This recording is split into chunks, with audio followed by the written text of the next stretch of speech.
Sir வணக்கம் sir. வணக்கம். நல்லா இருக்கீங்களா? நல்லா இருக்கேன், சொல்லுங்க சார். ஒரு டவுட்டு, இந்த ஆஞ்சியோகிராம் பண்ணுறாங்க இல்லையா?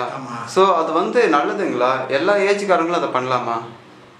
ஆஞ்சியோன்றது ஒரு மருத்துவம், அவசர கால சிகிச்சையாக பண்ணுற ஒரு சிகிச்சை முறையாக ஆயிடுச்சு.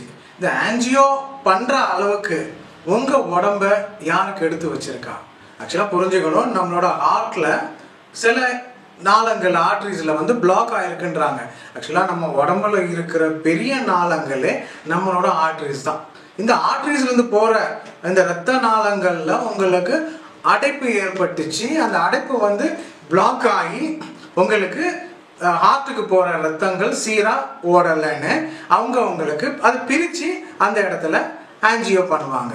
நல்லா புரிஞ்சுக்கணும். இப்போ ஆஞ்சியோ பண்ணுறது மட்டும் இல்லாமல் ஆஞ்சியோ பண்ணினா அதுக்கப்புறமாவும் உள்ள ஸ்டென்ட் வைக்க ஆரம்பிச்சிட்டாங்க.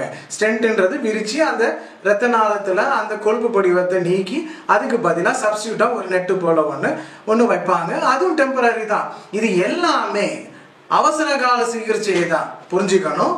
அதாவது ஹார்ட் அட்டாக் ஆயிடுச்சு, ஹார்ட் அரெஸ்ட் ஆகிற நிலைமையில இருக்குதுன்னு தெரிஞ்சுட்டா இந்த அவசர கால சிகிச்சைகள் சிலருக்கு பண்ணி அனுப்புவாங்க. ஆனால் ஒன்று புரிஞ்சுக்கணும், இப்படி அவசர கால சிகிச்சை அளவுக்கு நீங்கள் வாழ்க்கையை வாழ்ந்தது யாரோட தப்புன்னு ஃபர்ஸ்ட் புரிஞ்சுக்கணும். ஒருத்தருக்கு பண்ணிட்டீங்க, பண்ணதுக்கு அப்புறமா அவர் வாழ்க்கை முறையை மாற்றி தானே ஆகணும். அவருக்கு இந்த பிரச்சனை வந்ததுக்கு காரணம் யாரு? அவரோட வாழ்க்கை நடைமுறை தானே, அவரோட சாப்பிட்ட விதங்கள் தானே, அவரோட நடந்த விதம் தானே, அவர் தொழிலில் எந்த பொசிஷன்ல உட்கார்ந்தாரோ, அவர் வேலையின் நிமித்தமா எந்த சேர்ல உட்கார்ந்து எப்படி அவரோட ஆக்டிவிட்டிஸ் பண்ணாரோ அதனால தானே இந்த பிரச்சனை வந்திருக்கு. அவரோட டெய்லி ஆக்டிவிட்டிஸை மாற்ற வேண்டியதா இருக்கும், அவரோட உணவு பழக்கத்தை மாற்ற வேண்டியதா இருக்கும், அவரோட திங்கிங் பேட்டர்ன்ஸை மாற்ற வேண்டியதா இருக்கும், அவரோட கோபங்களை குறைக்க வேண்டியதா இருக்கும். இதனால தான் அவருக்கு இரத்த நாளத்தில் படிவங்கள் படிஞ்சு அவருக்கு பிளாக் ஆக ஆரம்பிக்குது. ஓகேங்க சார். இப்போ இந்த ப்ராப்ளத்துக்கு வந்து ஆஞ்சியோ தான் தீர்வுங்களா? அது மட்டும் இல்லாமல் இப்போ ஆஞ்சியோ பண்ணிட்டேன், அதனால வேற மருத்துவம் எடுக்கிறதுக்கு நான் சஜஸ்ட் பண்ண கன்சல்ட் பண்ணணுங்கிறாங்க. இது உண்மைதானாங்க சார்? ஆமாம், ஆக்சுவலாக ஒரு வாட்டி இது அவசர கால சிகிச்சையாக உங்களுக்கு பண்ணிட்டாங்க. ஒரு வாட்டி 2 வாட்டி ஆஞ்சியோ பண்ணிவிட்டு அப்போ 3வது வாட்டி ஸ்டெண்ட் வைப்பாங்க. 4வது வாட்டி ரொம்ப கஷ்டம்தான். இப்படி போக போக உங்களுக்கு ரத்தத்தில் உங்களுக்கு கன்சிஸ்டன்சி லெவல் உங்களுக்கு கம்மி பண்ணுறதுக்காக மருந்து கொடுப்பாங்க, மாத்திரைகள் கொடுப்பாங்க. இப்படி கொடுக்குறனால பிற்காலத்தில் உங்களுக்கு ஸ்ட்ரோக் வராதா? உங்களோட டெய்லி ஆக்டிவிட்டிஸ் உங்கள் உடம்புலேயே ஸ்லோவாக ஆரம்பிச்சிடும்ல. அப்புறமா ஒரு 60 வயசு தாண்டும் போது நீங்கள் ஆட்டோமேட்டிக்காக பார்க்கின்சன் வந்து அல்சைமர் ப்ராப்ளம்ல போயிடும்ல.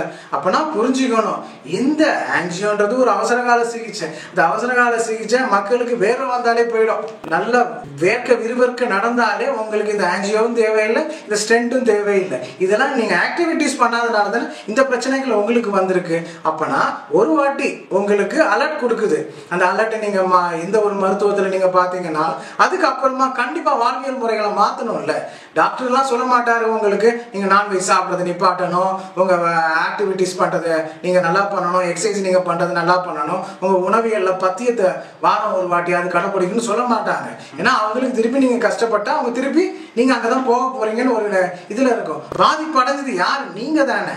அப்பனா இதை ஒரு உதாரணமா எடுத்துக்கிட்டு உங்க வாழ்வியல் முறையில விரதங்கள் மேற்கொள்ளணும், உடல் உழைப்புகள் மேற்கொள்ளணும், நல்ல விதமான எக்ஸசைஸ் பண்ணணும். அதுக்காக ஜிம்முக்கு போயிட்டு வெயிட்லாம் தூக்க வேண்டாம். நம்ம உடம்புல ஃப்ளெக்சிபிலிட்டி, கை கால் உடம்பு ஃப்ளெக்சிபிலிட்டி வர போல சில பயிற்சிகள் பண்ணணும். ஆகாரத்தை நாக்க கட்ட ஆரம்பிக்கணும். நாக்க கட்ட ஆரம்பிச்சாலே நன்மைகள் நமக்கு நிறைய நடக்கும். புரிஞ்சு அறிஞ்சு நீங்க செயல்பட்டீங்கன்னா பின்னாடி உங்களுக்கு 2வது பிரச்சனைகளும் வராது.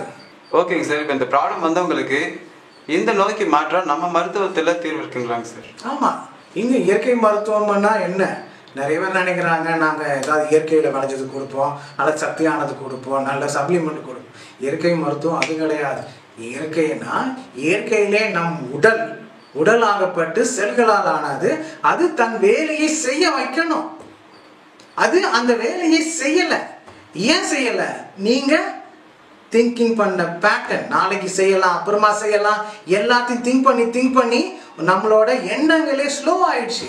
அதனால உறுப்பு நீங்கள் சாப்பிட்டதை அப்புறமா ஜீரணம் பண்ணிக்கலாம், சத்தை அப்புறமா கன்வெர்ட் பண்ணிக்கலான்ட்டு எல்லாம் சோம்பேறித்தனமா உங்க உடல் உறுப்புகளே வேலை பார்க்காம இருக்குது. இதை வேலை பார்க்க வைக்கிறதுக்கு உங்க எண்ணங்கள் நல்லா செயல்படணும், உங்க துடிப்புகள் நல்லா இருக்கணும். இதுக்கான சிகிச்சை முறைகள் ஃபர்ஸ்ட் கவுன்சிலிங் கொடுத்து அவங்களுக்கு மூளையில இருந்து முதுகுத்தண்டு ஃபுல்லா ஸ்டிமுலேஷன்ஸ் பண்ணுவோம். ஸ்பைனல் கார்ட் ஸ்டிமுலேஷன்ஸ் உண்டு, ஸ்பைனல் நர்வ் ஸ்டிமுலேஷன்ஸ் உண்டு. இந்த ஸ்டிமுலேஷன்ஸ் அவங்களோட இரத்த நாளங்கள்ல துடிப்பை ஏற்படுத்தி அவங்க நரம்பு மண்டலத்தை துடிக்க வச்சு அவங்களோட எல்லா விதமான கிளான்ஸையும் சுரப்பிகளையும் ஆக்டிவேட் பண்ண வச்சிடும். அவங்களுக்கு பயன்ற ஒரு சுரப்பி உடம்புல இருக்கும். அந்த பயன்ற ஒரு சுரப்பியை, கவலைன்ற ஒரு சுரப்பியை அவங்க மனசுல இருந்து எடுத்து சந்தோஷன்ற ஒரு சுரப்பியை போட்டுட்டாலே அவங்களுக்கு ஹார்ட் அட்டாக்கும் சரி, கார்டியோ ரிலேட்டட் எந்த வித பிரச்சனைகளும் வராம அவங்க ஜாலியா ஹாப்பியா அந்த நல்ல ஹாப்பி ஹார்மோன்ஸ் வளர்ந்தாலே அவங்களுக்கு வேற எந்த நோயுமே வராது.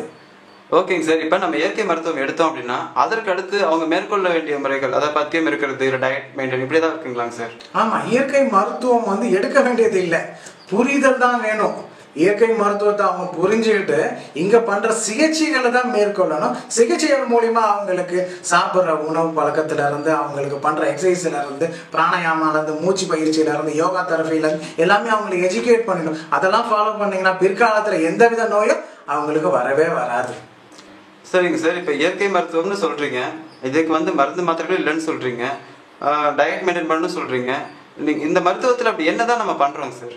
இது உடம்பில் இருக்கும் கெட்டதை கழிவு நீக்க தத்துவம் பண்றோம், உடம்பை எனர்ஜெட்டிக் பண்றோம், ரத்தத்தை ஊற வைக்கிறோம். நம்ம உடம்புக்கு என்ன தேவை? கெட்டது தேவைக்கூடாது, நல்லது உற்பத்தி ஆகணும். நல்லதுன்னா என்னது? ரத்தம் தானே. அந்த ரத்தத்தில் ஆக்சிஜன் உற்பத்தி ஆனா நோய் நொடி உண்டா? ஒரு 3 மாசம் ரத்தம் ஃபுல்லா உடம்பு ஃபுல்லா நூக்கன் காணஸ் ஓடிச்சுன்னா உள்ள இருக்கிற கேன்சர் கட்டிகள்லாம் காணாம போயிடாது, வேறொரு மூலியமா வெளியே வராது. இந்த ஹார்ட் அரெஸ்ட் ஆனதுக்கு காரணமே உங்களுக்கு ரத்த நாளத்துல கொழுப்பு படிவம் தானே, அது வேர்வை மூலியமா வெளியே வந்துடும்ல, உங்க நாத்த மூலியமா வெளியே வந்துடும்ல. இதுக்கு ஒண்ணுமே பண்றது கிடையாது. நம்ம இதையா தின்னணும், வாய் இருக்குன்ட்டு எதையா சாப்பிடணும் தான் நினைச்சு நாக்கால அழிந்தவர்கள் தான் நோயாளிகள். சின்ன சின்ன விஷயத்துக்கே வந்து பெருசா பயப்பட ஆரம்பிச்சிட்டாங்க. நமக்கு இவ்வளவு பெரிய கேன்சர் வந்துருச்சோ இல்ல சுகர் வந்துருச்சோ அப்படின்னு பயப்படுறாங்க.